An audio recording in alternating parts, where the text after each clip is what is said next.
अस्सलाम वालेकुम एवरीवन, क्या हाल है सबके। श्रीलंका ने पहला टी20 भी जिम्बाब्वे के खिलाफ जीत लिया। पहले दो ओडीआई जीते हुए थे, अब जो है आज टी20 भी जीत लिया।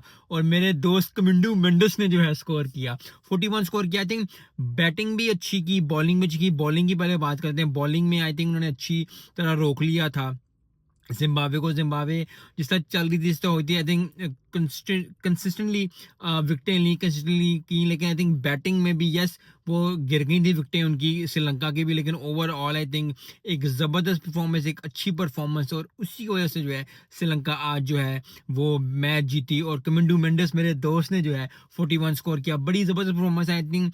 जिस तरह श्रीलंका आ रही है, ओडी में भी अच्छा परफॉर्म कर रही है, टी20 में भी अच्छा परफॉर्म कर रही है, तो इसका मतलब ये है कि एशिया कप में भी वो अच्छे परफॉर्म करोगे। सो आई होप कि आने वाले दिनों में एशिया कप में जितनी भी टीम्स खेल रही हैं वो ज़बरदस्त परफॉर्म करें। लेकिन आज का दिन श्रीलंका को बिलोंग करता है। श्रीलंका वेरी वर्ल्ड पहला टी20 जीत